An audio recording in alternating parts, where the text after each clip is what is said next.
That's a question I could ask later. How drugs play into the creative process. I've written that down. We can get into that as well. Hit me. Okay, great. All right, cool. All right, let me say this real quick. All right, hey everyone, Anthony Fantano here, internet's busiest music nerd. I hope you are doing well. It's time for an exclusive conversation with songwriter and producer Mr. Blake Slatkin, who, as you will learn into this conversation, he has been on quite a hit streak as of late, dropping major tracks throughout 2021 with Kid LAROI, 24K Golden, Lil Nas X, LAROI and Miley Cyrus as well. Many more in the past, many more to come too. We are going to talk to Blake about hit making in this interview, production and, industry stuff in general, the recipe for hits, whatever I guess, the conversation unfolds into it will. So, first off, Blake, thanks for coming on.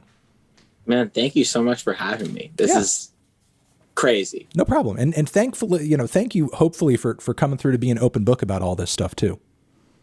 I'm a super open book. I think it's like, I watch your stuff like every single night before I go to bed, or I watch other stuff. Like, I watch your stuff in the tub, naked normally. And with candles going? No, but I'm like the biggest like music YouTube fan ever. It's like kind of like all I do. It's like whether it's you or like production YouTube, like I still watch like my favorite producers' Twitch streams and like just like learn stuff. It's my favorite thing ever. So I'm happy that someone else somewhere in the tub naked is watching us talk. Fingers crossed. And I'm excited. Throw up a melon in chat if you're naked in the tub right now watching this. All right. Yeah. So, first question off the bat, take us through your own journey in terms of like, getting into songwriting, producing. When was that at first an interest for you? And when did it become something that you wanted to start taking seriously as a career? I started playing guitar when I was 10, piano when I was 5. And I was always like, music's definitely always been the biggest part of my life.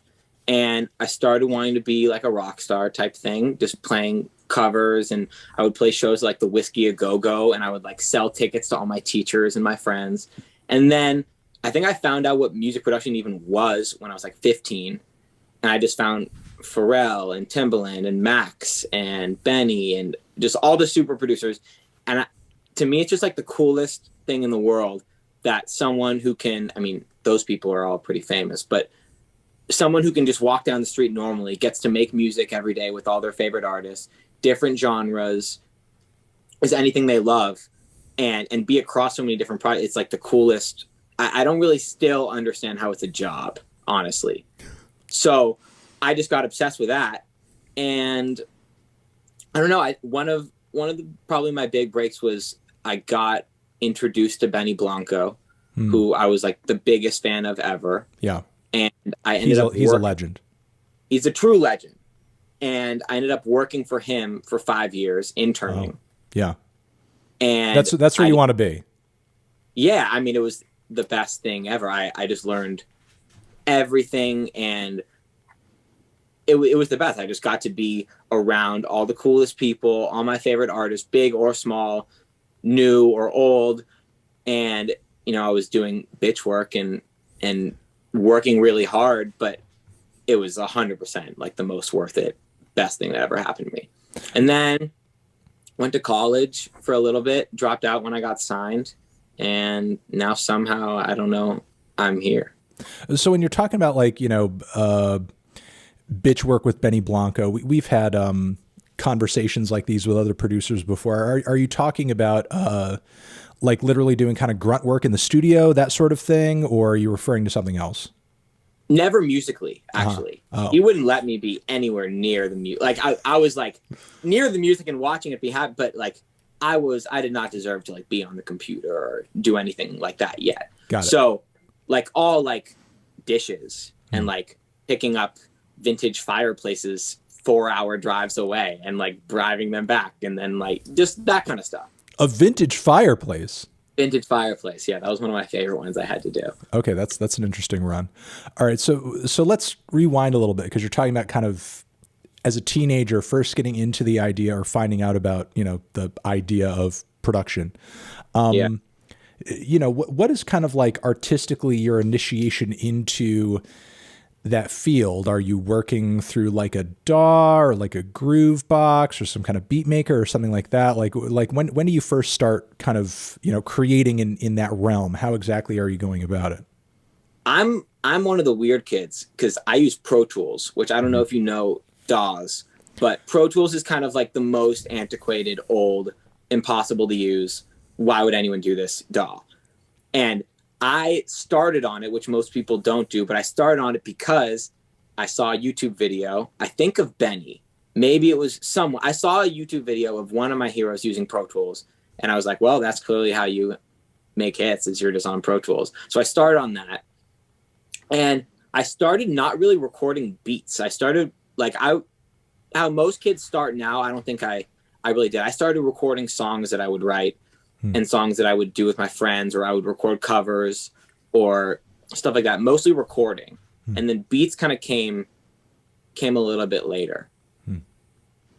No, I mean, I am familiar, I'll say, just because of my background in radio production. I hated using Pro Tools. I would much rather use, it used to be Cool Edit Pro. Now it's Adobe Audition because they bought it out and everything. And there are other DAWs that I would prefer to use too, but like Pro Tools was kind of a pain in the ass. I'm amazed that was like the first DAW that you learned. The actual work, it's still what I use, and I'll never switch. Really? And I know how to use some other ones, but I've said this, like, I think there's some charm to it for me that a lot of the other things, it's easier to do a lot. And in Pro Tools, it's so annoying to use that you kind of have to know exactly what you want to do.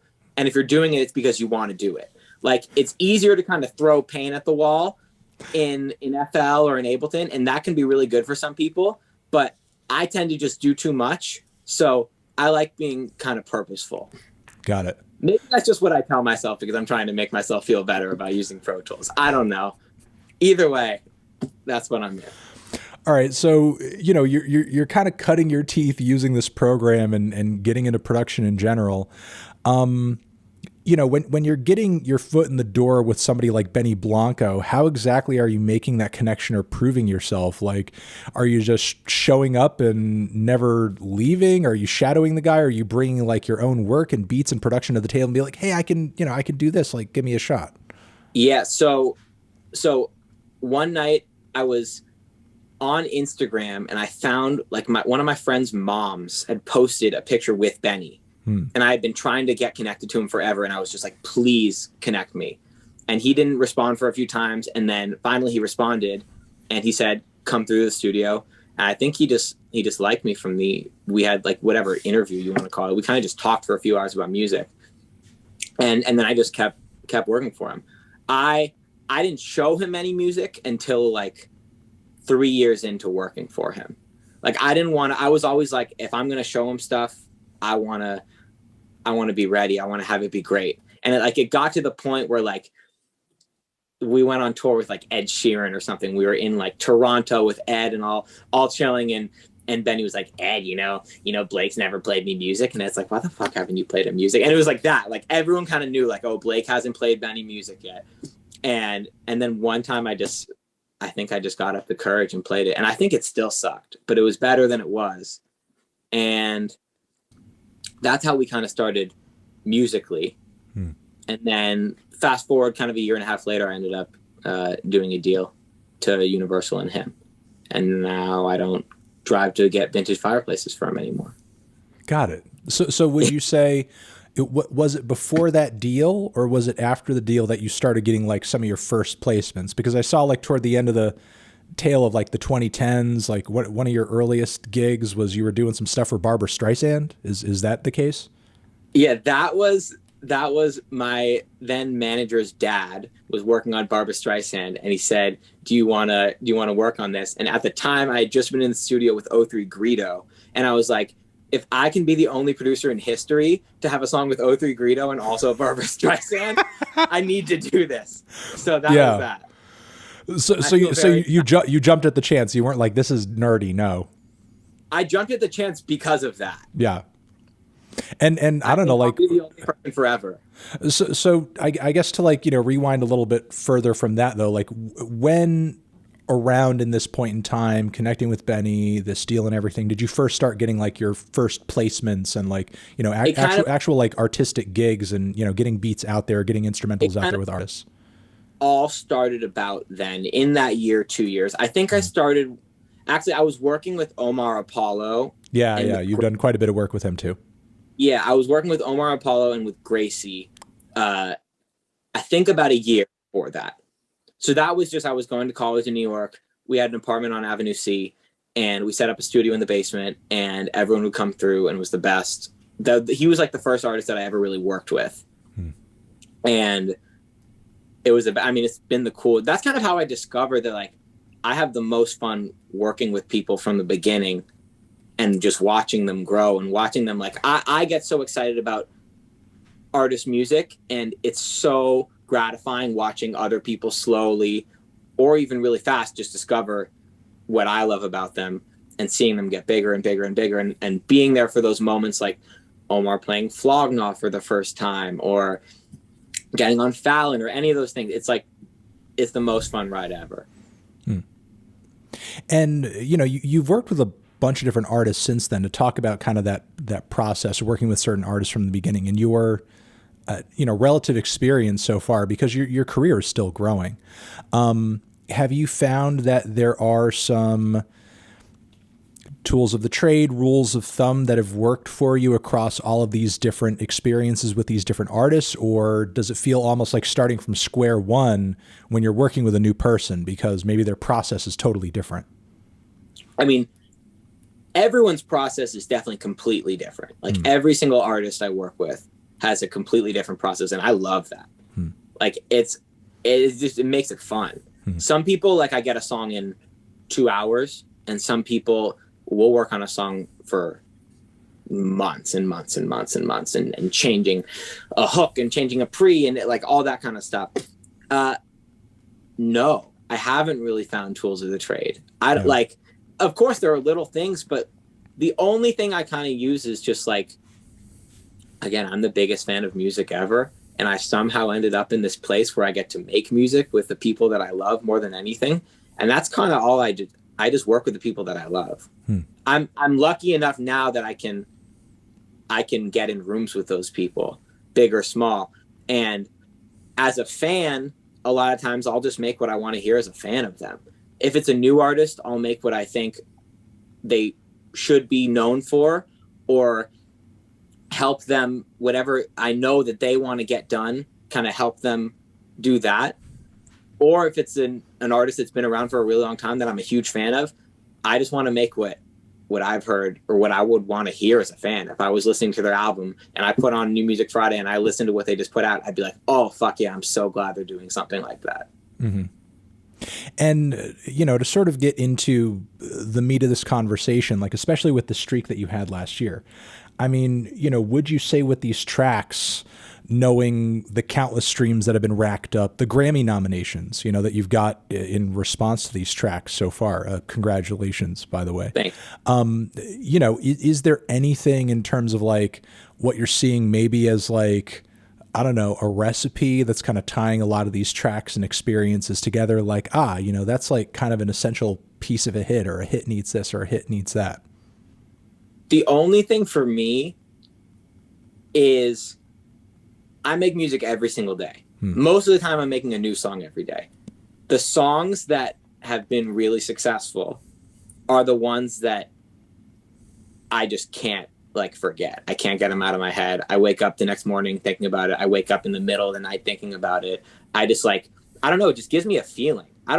That's kind of what's like special about music to me, is when I hear good music or when I make good music, it just gives you a feeling that nothing else gives you. And 99% of all the music I make is like actual dog shit. And the 1% are, though, you know what I mean, is the stuff that comes out, like the stuff that we actually finish and we really work hard on and we really like just make, in my eyes, perfect, and where we wouldn't want to do more stuff to it, is the stuff that gives me that feeling. And otherwise it's like I don't finish stuff or really work on stuff that doesn't give me that feeling, because there's no point to me. Well, I think you can expound upon this. It feels like what you're saying in so many words is that it's important to have the power to edit yourself, because you're not working on something unless you really feel some kind of way about it.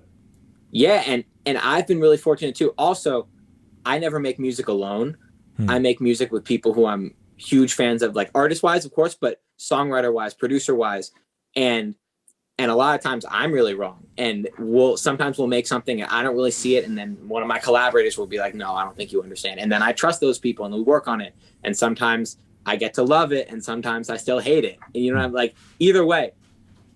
But I don't know. It just kind of all comes down to that feeling. It just comes down to like instincts and taste. And it's such an annoying answer, because like so much of the reason I would watch music YouTube and like all that stuff is just to figure out like, what the fuck are they putting in these songs that I'm not putting into my music? Like, what can I possibly do? And it kind of, I guess, just really comes down to taste. Making music, at least writing and production, is kind of just a bunch of different decisions, and all those different decisions amount to a song. And there's definitely no right or wrong, but I guess if you make the so-called right decisions enough times, you just end up with something that a lot of people like, except for Anthony Fantano. Except for Anthony Fantano, of course. Yeah. Well, let me maybe make the same question harder. Let's separate the men from the boys a little bit. Make this one tough. Okay. All right. Let's say hypothetically, you have to make a song that is in the top 10. It's got to be in the top 10, or your career is over. This whole dream that you're in the middle of is done. It's finished. Oh my God. Okay. Now you have these three aspects. Obviously, there's a lot of aspects that go into music and everything, but you have the artist, you have the production, and you have the song. I mean, are those elements basic enough for you? Do you feel like there's maybe another that you'd throw in there in terms of like a super basic element? Artist, production, and song. Okay. So you have those three elements. One of them has to suck. Okay. But keep in mind, again, the song has to be top 10. So which of these things, in your opinion, can totally fucking suck ass, but the song still would go crazy? Production, 100% of the time, not even a question. Wow. 100% of the time. Like most of what I do after the fact of writing the song literally doesn't matter even a little bit.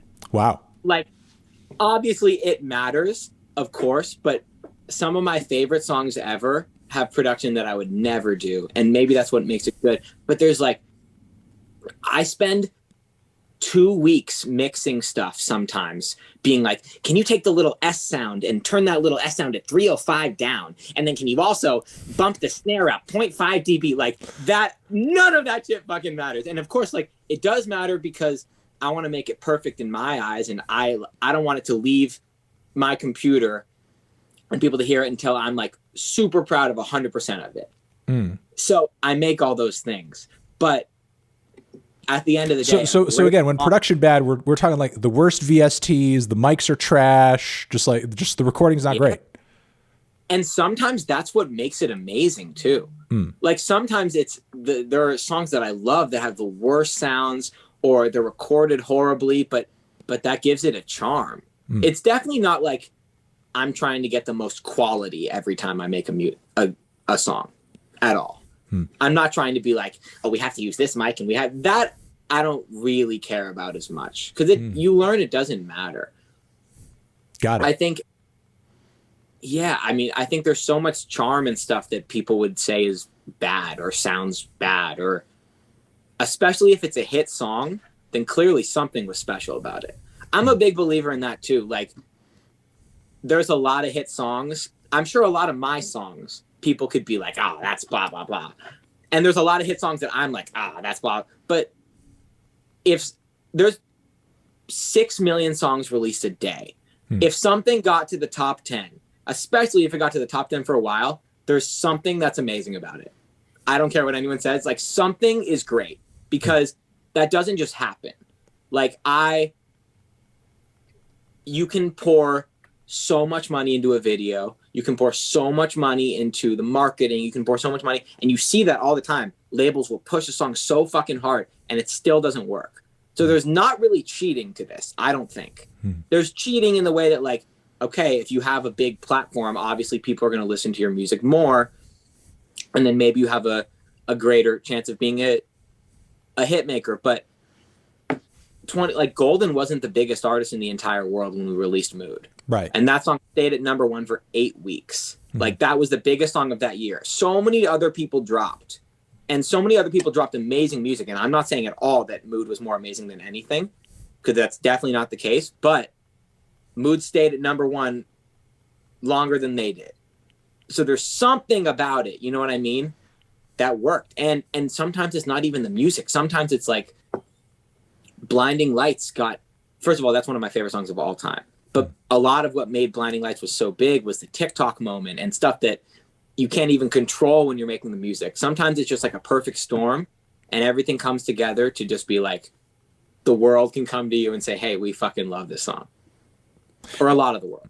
Right. I mean, if an artist or, you know, a label is big enough and pushing something hard enough, a song or a record can definitely have a moment, but there's a point at which when something is maybe #1 for 8 weeks that it's like, okay, people have options. People could be listening to anything right now. Like, exactly. Sure, you know, like a big artist and a big label can provide a platform for introduction, but if people are coming back to something over and over and over, you're saying, you know, there's got to be something to that. There has to be. There has to be. And I think people know what's real and what's fake now. Like, you can tell when a label's pushing something and it doesn't feel genuine. You can always tell, I feel like. And I don't love that. And I don't think people love that. And I don't know, there's something just really cool and genuine about seeing a song that I made, but also just seeing other songs like really just start to climb and climb and climb, and then people just listen to them and listen to them. It's like, it's kind of magical, honestly. It's just like, you just made something that people love. That's why I do it. I make stuff that I love, but seeing other people love it is really like the best thing ever. As, you know, a label affiliated songwriter and producer, do you ever get propositioned or like, you know, nudged into, because as you were saying, you know, labels will pour tons of resources into something or someone who they really want to pop off. But, you know, do you ever get or ever feel nudged into a situation where maybe they really want you to work with artist X, Y, or Z who maybe you see as like, maybe not that good, or I don't know what, an industry plan or inauthentic or whatever? Like, do you feel like you have the freedom to say no, or do you grit your teeth and you're just like, I'm just going to make the best of it? No, I always say no. Because also, like, I'm not the one who makes the hit. You know, like, I'm part of the team, but like, I work with people who I'm the biggest fans of, and I know have it in them, and I can just be a part of it. You know, I can't make good music with people that I'm not excited about, because I can't like give my all to it. Like, all of the LAROI and Golden and Nas and Gracie and Omar and all these people, like those are my really good friends. And those aren't people that like I schedule sessions like, okay, at 1 p.m. we're all going to be at the suit. Like, of course we do that. But the best stuff we've ever done is when we're just hanging out and it just kind of comes out. And it's like, that to me is a really special part of the music making process, because it's not forced. It just comes. And I believe that's kind of necessary for great music to come, is when you're not forcing it and it just comes out naturally. Because you can, again, if you're forcing it, you can hear it in the music. So, yeah, I guess I just don't trust myself making music with someone who I'm not excited about. And I would never say it. Like, I always say to them, if someone's asking me to make music with someone that I don't like, I always say to them, you're asking me to make music with them because you want me to make great music with them. And I won't make great music with them. So you don't want me anywhere close to your project. Got it. You know, in a way, it seems like you're almost kind of standing up for a process style that has been in a bit of controversy as of late, if we're kind of referring to that recent like tiff between Damon Albarn and Taylor Swift, where he was talking about how, you know, she doesn't write her own songs, and I know what she does. It's not real songwriting, it's co-songwriting. She's co-songwriting, and obviously, you know, she had her very valid response to all of that. But like, you know, this idea of co-songwriting, either to Damon or other people who might be a little bit, you know, snooty about their process, being like invalid or not being legitimate, or like a legitimate creative type of process. Like, you know, what do you say to that claim? I mean, I think Taylor's, first of all, probably top 5 songwriters of all time. Well, not to stand up for Taylor, because obviously, you know, we know her process. Her process is very legitimate. Totally. But when, you know, but like Totally. talking about, like, you know, you're a songwriter, you're a producer, being assembled with other artists and other songwriters together. You know, do you feel like some kind of way about that process or that way of doing things being denigrated? You know, do you feel strongly about that? I feel super strongly. I'm just I mean, listen, everyone's different. I hate making music alone so much. It's not fun for me at all. Right. And I'm a big believer in collaboration, and even after songs are written, bringing things to people to do. For example, like on Stay, we wanted to do a part of the bridge that sounded like hyperpop. So like, of course I can go on my computer and get hyperpop sounds, or I'm lucky enough to be friends with Kashmir Cat, who's one of the pioneers of hyperpop. Why am I going to do it if I can just go to him and ask him to do it? Like, I'm definitely not a fan of like gatekeeping and guarding stuff just for percentage or more money or whatever it is. I'm not a fan of that. I'm like kind of the biggest proponent of collaborative songwriting. I don't think it matters. I think I definitely understand people being precious about credits and precious about what people perceive their role in the song was. But at the end of the day, I'm just trying to make the best music. So if I can make the best music with one person, and I make a song with one person that I don't think could possibly be any better, then incredible, amazing. You know, if not, yes, please. I was going to say, you know, in a way, I think it's like an older type of mindset, and I'll kind of lay it out here because hearing you talk, I mean, almost like I think kind of spells it out in a way. Like, you know, we think back to the classic days of modern songwriting and, you know, put on a pedestal a guy like Dylan. And I think a lot of fans like get off on the idea that like, yeah, we're like intimately going into his mind. And like, you know, even though we don't really know, in our hearts, we feel like all of this is like totally from him and from his head, and that's it. And I think a lot of people are kind of hanging on to that idea, and to think that like this song that they enjoy or this artist that they enjoy may have had 5 other people in on the process of the creation somehow makes it less intimate or something. I totally get that. But also it, like, I can understand that from people who aren't in the music world and who don't make music. But for me, I get to watch these amazing songwriters write all the time. A lot of these songs are all the lyrics are straight from their mouth. And it's like, it's a common practice for producers to have publishing on a song. So sometimes if a producer didn't write lyric, but they only wrote melody, or they wrote the chords, or there was a loop on it or something like that, then their name is going to show up on writing. But I never see a song by someone with a lot of writers on it and think like, oh, they must have not done anything on this, or this must have not been an intimate thing. I think you can just, again, I just listen to the music. I think you can just always tell. Like, I listen to some people's music and I'm like, okay, this sounds like a million people fucking did this, and there's no heart to it, and it's not intimate, and this is a patchwork quilt that sucks. Or I'll listen to a song with 10 writers on it, and you can tell by the music and by the way that the artist is singing it that they wrote every fucking word all by themselves. And I don't know what happened on the credits, and I don't know how it was created, but I'm so happy that it was created in this way, because, you know, you never know how things will end up. If, you know, I think everything happens for a reason. So you never know what someone added, and you never know if someone was in the room and they didn't do anything. Maybe they said one thing that inspired something, and that was worth it. So I don't know. I'm a big believer in collaboration. I'm a big believer in, like, let's respect songwriters and producers and artists who really have their specific vision so dialed. But let's do that by not just assuming because it's a lot of people on a song, they didn't do what they do best. Got it. You know, you talk about being a producer, and producers generally sometimes having writer credits as well. I mean, for a lot of people, especially like music nerd types, I think the difference between the two is pretty clear, but maybe just to make it as clear as it can possibly be from somebody from your standpoint, like generally what is, in your experience, the difference between strictly a producer credit and strictly a songwriter credit? What is an instance in which you'd only have one, or what is an instance in which you would end up having both? It's super blurred now, honestly. Yeah. It kind of seems like it's different for each song and artist and record. It's different for each song and artist and record. And it's super different now than it was 10 years ago, 20 years ago, 30 years ago. I think like a good example is if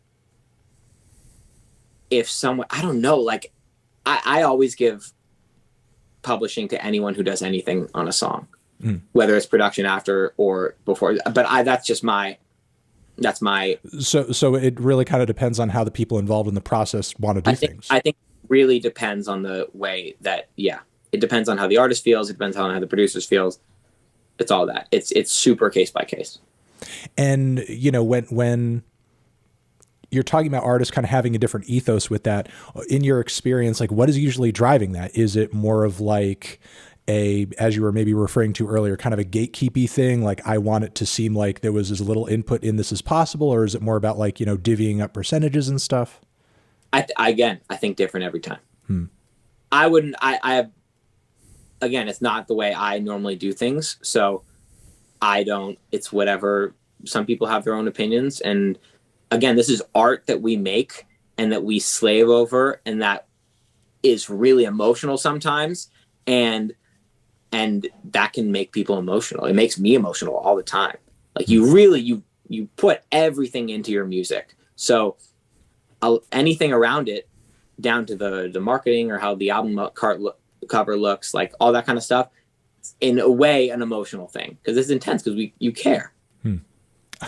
With you saying that, like, you know, over like the creative process of a song, especially some of these bigger tracks you dropped last year, like it, you know, of the life of the whole process, like what percentage would you say is spent recording and tweaking versus actually like just debating about like, no, it's got to be like this, no, it's got to be like that. That's a good that's a good. I mean, I'll use a specific example because it's more fun. Sure. Stay happened. We were all in this room on a Sunday afternoon, and I was with Charlie Puth and my friend Omer, who I make a lot of my music with, who's one of the most talented people I've ever met in my entire life. He's insane. And we were chilling, and LAROI just texted us saying, I'm coming over. And he came over, and Charlie went to the Juno, this keyboard over here, and started playing the ba-ba-ba-ba-ba. That was the first thing he played. LAROI was like, oh, I think I have an idea for that. Basically one take the entire song, like, or all of his parts. It was crazy to watch.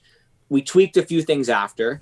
And then at the end of that day, all of LAROI's parts on the song were, as they are now, were the exact same. So he completely finished that. And then it was like almost a year of working most days, getting everything else to where we thought it needed to be, getting the production, then LAROI got Bieber on it, then figuring out like all that. So that was like 99% of the time was spent afterwards.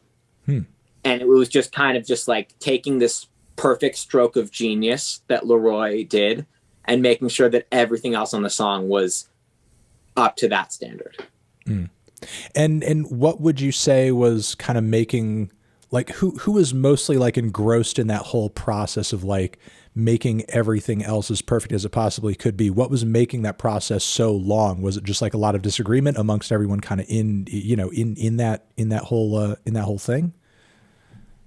Kind of. I don't think any one person more than the other. It was just kind of different phases.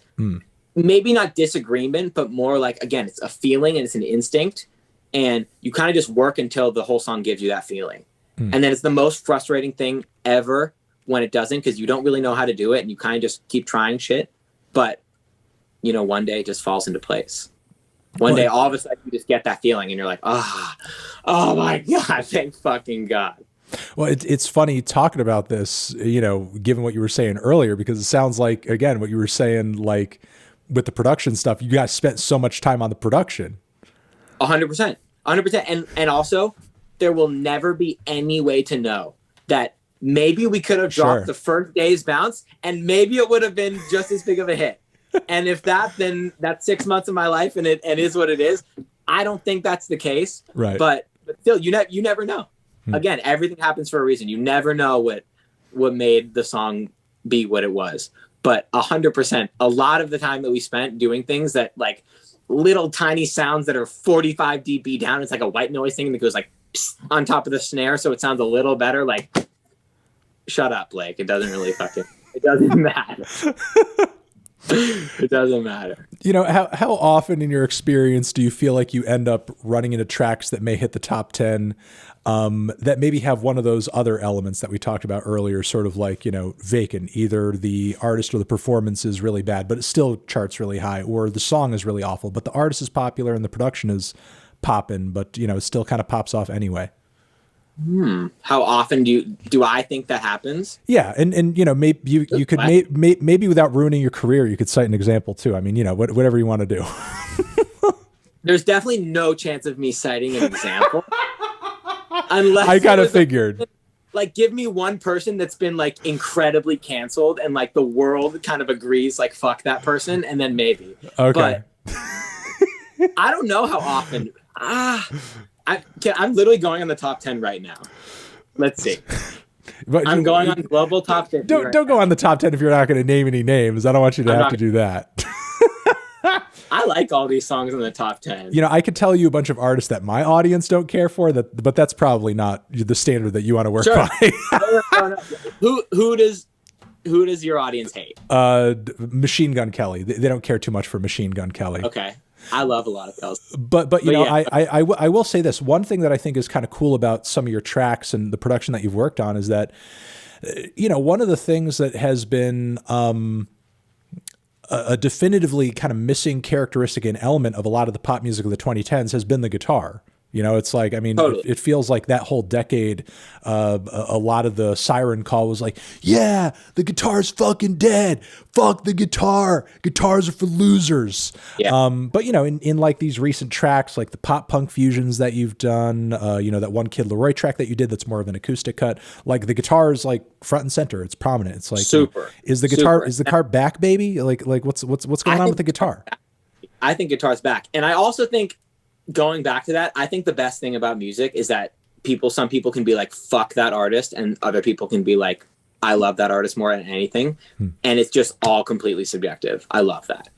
Like, I think that's great. Like, I think it's so cool that I can be like, oh my God, I hate that music, but that person's selling out Staples Center. Like, what the fuck do I know? Clearly, you know what I mean? It's just my opinion. That's the best thing you ever say. It's just your opinion. It's not that deep.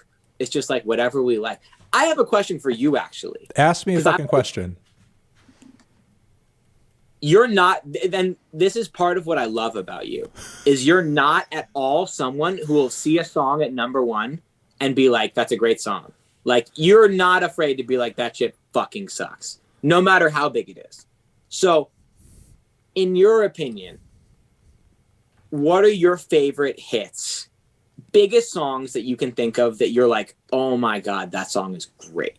That song like super deserved to be where it was. Yeah. Like what are the biggest hits that are also mega popular? That are also mega popular, mega hits that you're like, that's a fucking great song. Now I feel like I need to nerdily go like list and number one songs. I can't see the chat too, so I want to know what people think in the chat. List of number one songs. Let me see here. Number one songs of all time. But let's go last 10 years. Last 10 years? Okay. Yeah. All right. That's easy. It's easier to be like, okay, obviously the Beatles are fucking great. Like, all right. Yeah. Obviously. Let's do recent popular. Got it. Okay. Let me see. Okay. 2011. All right. We're going to 2011. We're going to 2011 number one songs. Okay. Right. These are weeks at number one. Okay, so weeks at number one. All right, so cool. All right. Let me see. We're starting off with Rihanna featuring Drake. What's My Name? I'm generally fine on that song. I see some Bruno Mars hits in here. Grenade and the Lazy Song. I'm not a fan of this. What is it? Oh my God. I love those songs. I'm not a fan of this era of Bruno Mars at all. But do you love Bruno?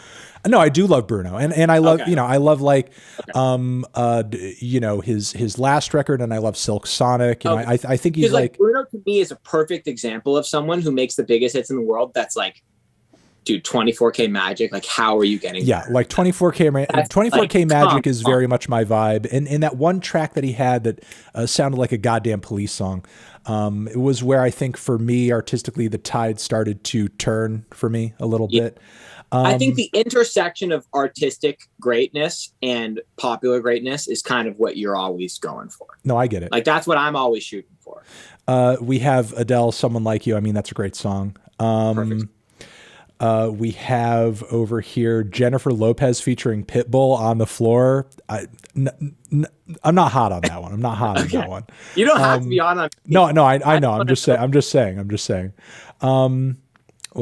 We have Jason Derulo. Don't Want to Go Home. I'm not a huge Jason Derulo fan. Okay. The Wanted. I'm not even sure I've heard of The Wanted. And they is that like I'm glad you came. Yeah, I'm glad you came. Yeah, I'm not even plugged into that. Okay. Yeah, like This Is Me. We have One Direction. What Makes You Beautiful? I mean, that one is fine. Okay. We have Rihanna and Calvin Harris, Only Murs, Little Mix. I've never been a big Little Mix fan. Yeah, I mean, it's not that I really think many of these tracks are like awful, but like sometimes they just don't really have what I think I'm looking for in a lot of just music generally. Hey, somebody that I used to know, Gautier, fucking fire. Love that track. That's like the way I always put that song is, that song is so good that if the biggest artist in the entire world put that song out, it could be some of their like best music they ever put out. Like anyone could have, like, that's just the most perfect production, songwriting, performance. Like, that shit is perfect to me. I love that song. Also, calling back to 2012, we have Call Me Maybe, which also just like perfect pop song. Slap. Okay, so perfect pop song. Okay, okay. I agree. Janelle Monáe, Fun, We Are Young. I like that track too. Yeah. I like that track too. I mean, I'm not a huge fan of fun stuff generally, but that track is great. And I like Jack. I think Jack is generally a great, super talented guy. Maroon 5 with Wiz Khalifa, Payphone. I'm not a Maroon 5. Benny did that. Benny did Payphone. You can't pay me to listen to Maroon 5. You can't. I'm sorry. That's I do like some Florence and the Machine. Spectrum, Say My Name. I do, but though it's the Calvin Harris remix, so that is what it is. Oh my! I love that. More Little Mix. Swedish House Mafia puts out some bangers. One Direction again. Yeah, I mean, 2012 had a couple tracks that I thought were pretty good.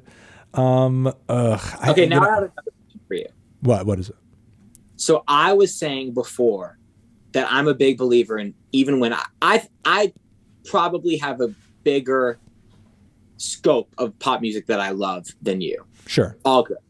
Yeah, and I'll say, like, for frame of reference, like during these years, the things that were blowing my mind were like Danny Brown, Kendrick Lamar, Death Grips, Fleet Foxes. The sickest music ever. Like that. That's where my head was at during those years, pretty much.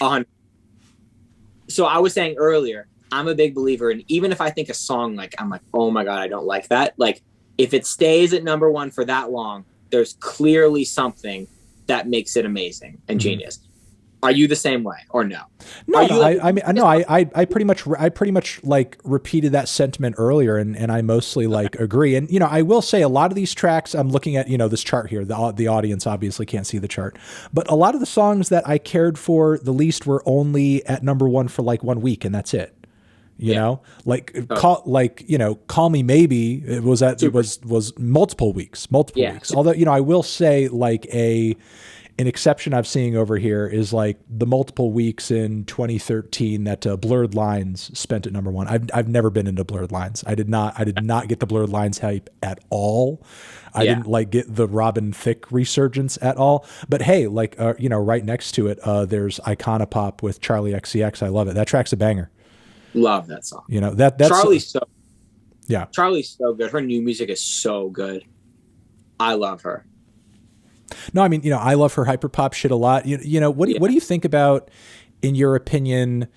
It seems like she had to go on social media recently and talk about kind of, you know, getting off of Twitter because a lot of the criticism that's been kind of leveled at her, because I think there are a lot of the fans that kind of came for the hyperpop shit and they're not really liking, you know, the maybe the change in sound, the new direction. And, you know, I think she went as far as to like lobby for her recent track with Rina Sawayama, saying like, hey, if you guys like stream these tracks, we could get more vrooms to mainstream listeners and da da da da da.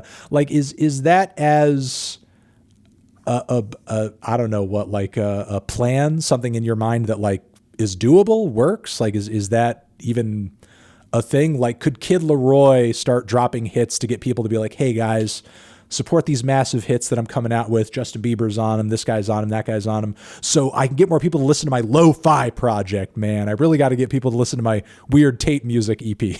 I mean, okay, let me give the best example that I have for that. Go for it. I don't think Yeezus gets the appreciation and audience it has if the first album Kanye put out was Yeezus. Sure.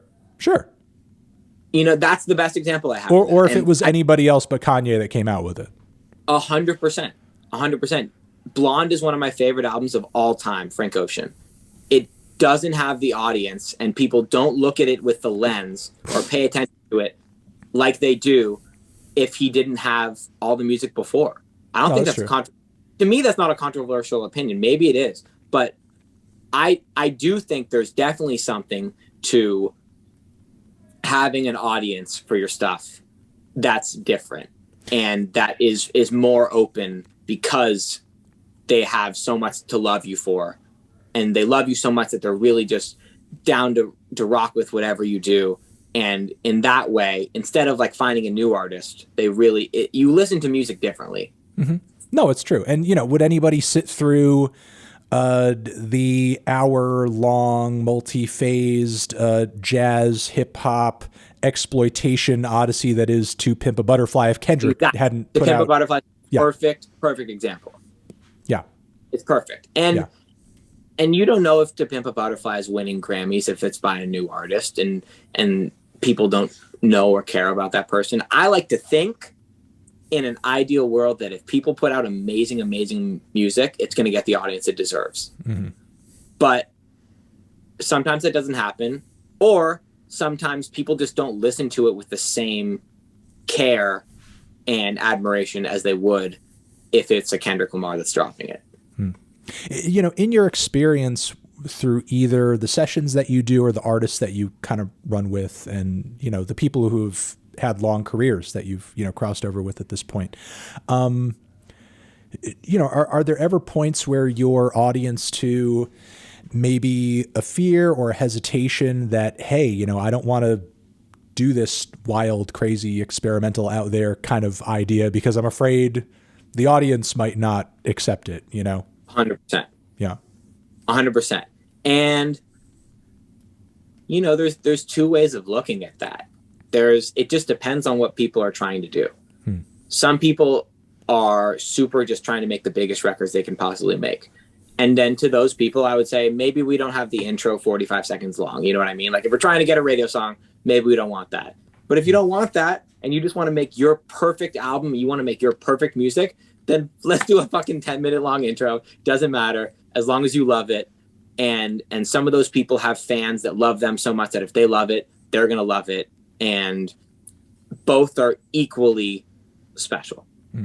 You know, it's kind of interesting. You got me looking back at, you know, these lists of artists and number one songs.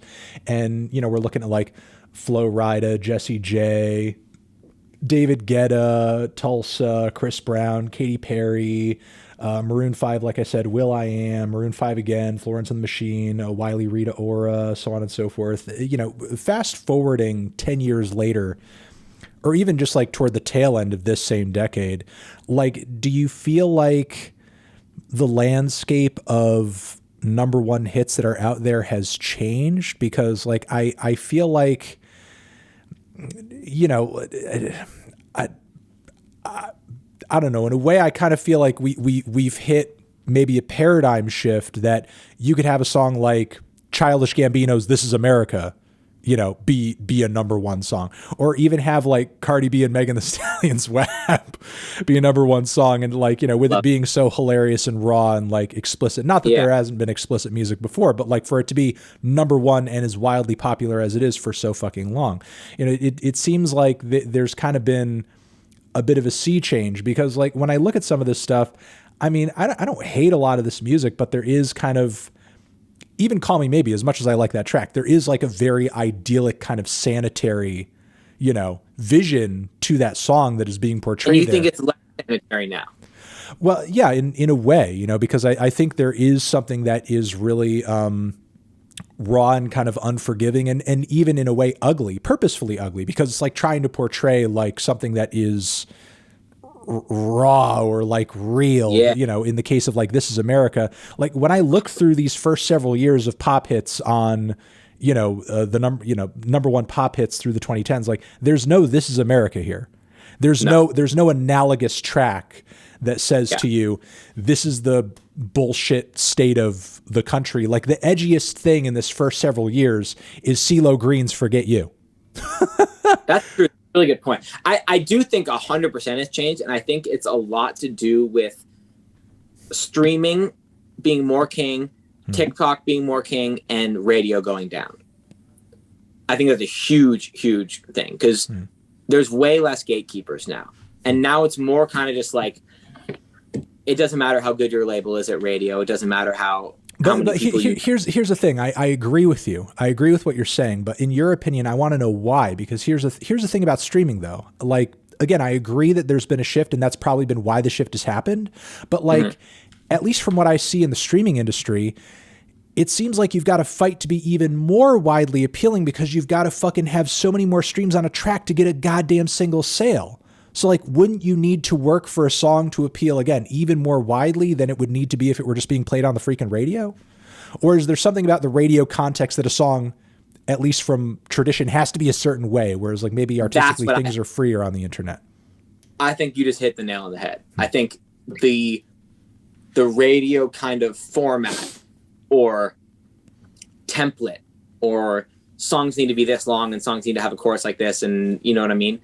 I think that's way less valuable. And yeah, you do need way more audience and way more streams, but that comes from now people just picking what they fucking love the most. Sometimes it has that format, sometimes it doesn't, but they kind of just pick what they love, and those are the things that really stay. And also, let's be honest about like, with the way radio, like, I think in terms of like an influential arm of the music industry and kind of a guiding, you know, I guess like principle, radio's been way more popular than it's needed to be for too long, because for a while, at least for like a full decade of my existence as a music fan and listener, like for most people, the context for radio was in your fucking car. Yeah. You know, nobody was like, people at home were just listening to stuff on their CD players and stuff if they wanted to listen to music. Like if it was playing on the radio and it was doing well, it had to make sense within the context of you driving to work or driving from work.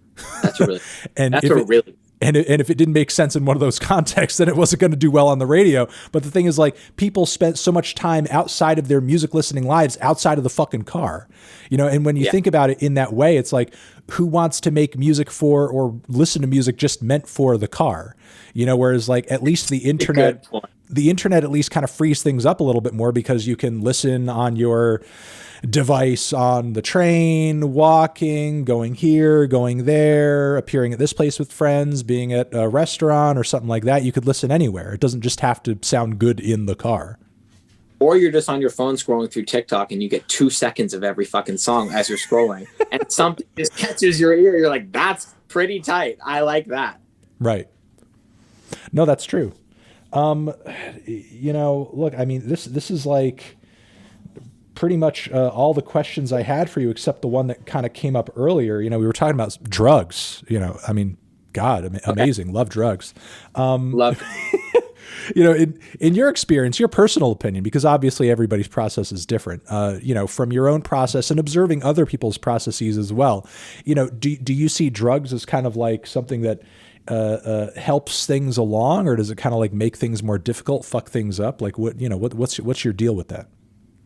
I think it can be both. I think for me, I don't do drugs. I've only ever done mushrooms, which I loved, but I've only ever done it twice or a few times. Yeah. And I smoke weed occasionally, and I drink. I don't do anything hard. I'm open to it. But for me, at least, I'm never on anything in the studio, ever. And the only time I have drugs for making music is every time I finish a song. I won't let a song come out if I don't do this. I sit in my studio alone, and I smoke a whole joint to myself, and I get really fucking high. And I save as a different version of the song, and I work on it, and it's called the high version. And I always hear it a little bit different because, you know, you've been working on it for so long. It's kind of like my last way to hear the song a little bit differently. So I'm just alone working on it. And sometimes the next morning I'll wake up and I'll be like, what the fuck did I do? Wait, hold on. Rewind a little bit. So what you're saying is like, you'll get high and then you'll save what you have up until that point.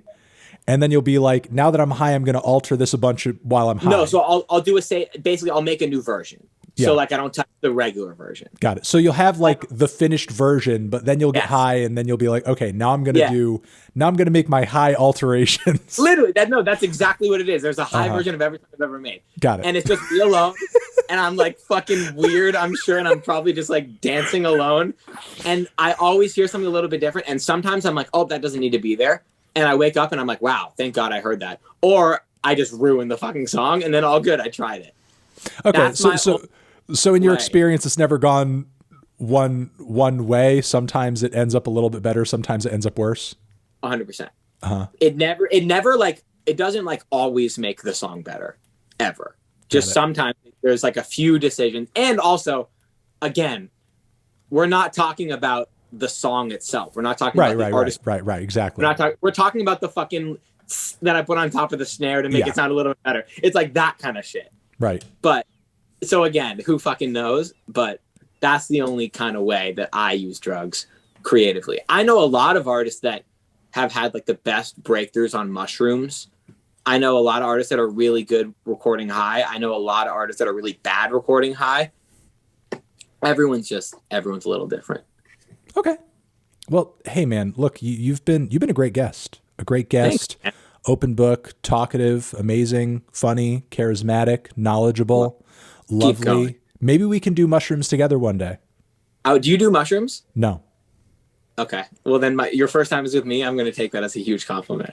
Yeah. Well, I mean, you know, maybe not. Maybe you smoke weed? No. Okay. Maybe I'll come and do mushrooms with you. I'll totally freak out in the studio, and you'll never want to see me again. You'll come to the studio, pick an artist that I'm in with, preferably like a hilarious, fun one, and you'll be the dude on mushrooms on the couch in the back, right, doing a live review of the song. Maybe I think you're anticipating me to be way more cogent and chill than I may be. I may totally just like, you know, your friend may be like, why the fuck did you bring this guy over here? He's like he's flipping over chairs and da da da da. Again, hey man, everything happens for a reason. Again, everything that's meant to happen is going to happen. If you were flipping over chairs, then maybe we would make a great song inspired by that. All right, Blake, thank you very much for coming through. Thanks for having me, man. All right, have a good one. You too. Peace. Bye.